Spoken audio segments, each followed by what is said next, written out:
Hello everyone. Today we're going to be looking at the cinematography in The Batman by Matt Reeves. Greg Frasier was the cinematographer. And we're going to be looking at aspects of the cinematography that we can apply to our renders in Blender to get the same sort of look. Now, this is a really good movie. If you haven't seen it, please go watch it. But it's shot beautifully. It looks incredible. By far the best looking superhero movie I've ever seen, as you can see with these shots. And it does have a particular look. I'm going to be referencing a lot in episode of the Dolby Institute podcast, where they hosted Matt Reeves and other people that worked on the movie. And if you're interested in cinematography, photography, anything like that, I would highly recommend going to watch it. It's very cool. So let's get into this. I made this render pretty quickly in Blender. You know what? I'm reasonably happy with this. It looks passable, right? The assets, the textures are all from Quixel, so obviously, very high quality, nothing to worry about there. Camera, lighting, depth of field, obviously that's all me. But this is the raw render. There's no compositing on this. And so when I did my little compositing, I ended up with this, which I like a lot more. I feel like it's a lot more in line with the Batman look that I was going for. And so there are 5 things I kind of want to look at today that can be implemented into the render to help achieve this sort of look. So starting out with subjectivity or camera point of view. So I've got sort of 3 subcategories for this. The first being a story first mindset. So in a render, in a film, whatever it is, you're looking for the story to inform where you're placing your camera. So there are some questions you can kind of ask yourself to guide this process. Those being, what is the most important thing to show in the scene? So very simply, what is important in the story? This is pretty simple, but it goes a long way just in also helping you to realize your vision and to realize what you want to be important in the story and to help develop it. So the second question is, what can be alluded to? This again, placing emphasis on the story in terms of putting emphasis on a specific aspect of the frame. The third question is, how intimate should it feel? Like we see in the shot here, it's very intimate, very close up on his face, obviously showing a lot of emotion. And this is basics of storytelling, but it's important to ask yourself these questions to really figure out what you're going for in your render. So my second subcategory here is push the camera position. So if you're into photography, you probably have experienced this where you'll take a photo from kind of a normal angle. It'll look all right, but it'll be kind of boring. So more and more, you'll get lower, you'll get closer, it'll be more extreme, and then you get a photo that's more interesting. These photos here I took, it's of the same log. The first one is pretty boring, I think.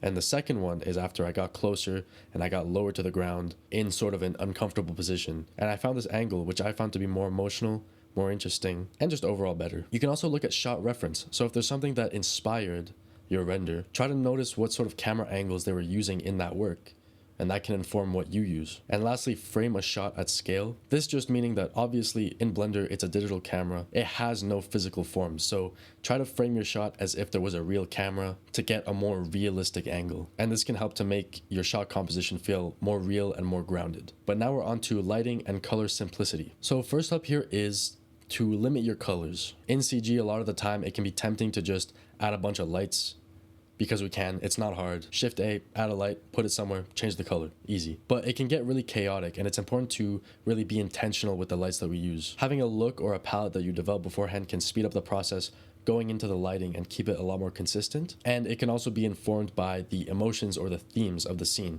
So for example, in the Batman is usually lit with warmer colors like red and orange and yellow. But then we see the Riddler, who in contrast is lit with cooler colors like blue, green. And so in my scene, 2 colors, blue, orange. And yes, my handwriting, very good. So the next thing for lighting simplicity is fundamental lighting. Keep it simple. Honestly, that's the best tip I have. Keep it simple. Do not overcomplicate your life. Try to learn basic lighting setups like a 3-point setup or how to use cards effectively, the softness or hardness of a light, stuff like that. In most cases, you're also going to want to have some ambient lighting. If you don't want to worry about this too much, HDRIs are a great solution to this, and they can really enhance that basic lighting that you set up and make it look a little bit more real. Lastly, backlight. Backlighting is honestly just a hack to make everything look good. I'll link a video about this in the in the top corner. And in my scene, right, I just had some point lights with the orange, putting some light into the room, and then that blue backlight, which helps to kind of separate the foreground and the background and gives the screwdriver a little more separation from the floor. Next up, film look and film emulation. This one's basic. Do it. It's a more natural look. It's more pleasing. It's honestly just a good idea. And I kind of did him dirty with this screenshot, but this video from Robin Squares is fantastic. Go watch it to learn how to do this properly. Now we're on to texture in the frame. So when I talk about texture, I don't necessarily mean texture in a tactile physical sense. It's more of a layering and a dirtying up the frame that makes an image look a lot better. For example, this shot here in the foreground, right, we've got like the mirror of the car, the front edge of that windshield that are out of focus. We've got the bokeh from the rain, and it's all on top of the subject, and it's occluding him somewhat, but the frame is very interesting to look at. So how can we do this in Blender? Well, fill the foreground plane, put stuff in front. Volumetrics, adding haze, that can help, and playing with the depth of field, which is what I did in the render that I did for this video. So you can see, right, pretty shallow depth of field, f1.8. Only part of that screwdriver is actually in focus, and it gives the whole image this nice sort of ambiance, makes it feel very close into the subject. And as a little bonus thing, to get my vignette, instead of doing it as a post effect,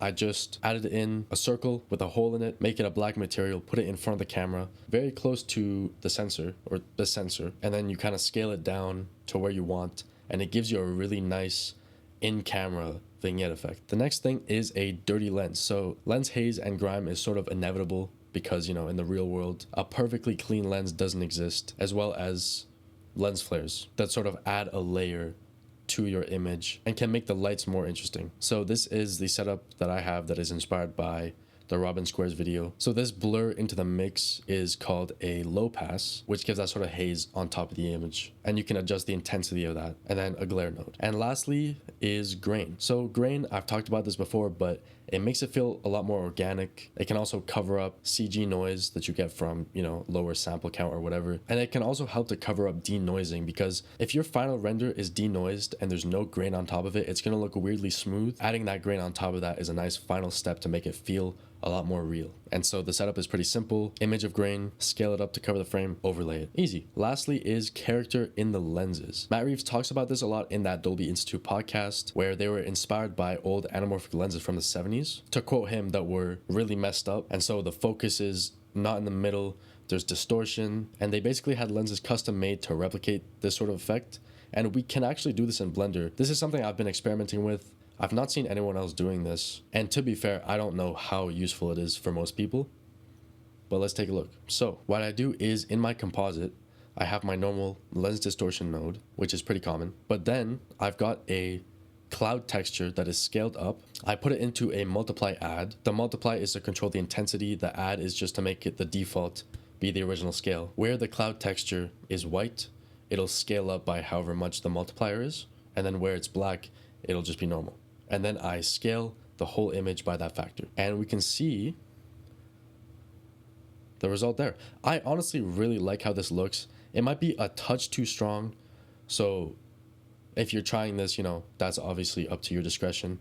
Scale it back how you want, but you can see that floorboard line on the left side is a little warped. It's not just like a regular lens distortion, it's also extra warped a little bit. And so I'm gonna keep experimenting with this. Let me know if you want to see more videos about this. It's an idea that's in its early stages, so I'm gonna keep trying things out and seeing what works, seeing what looks good.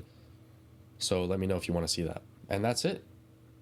If you enjoyed this video, you know, like, subscribe, leave a little comment, and I'll see you later.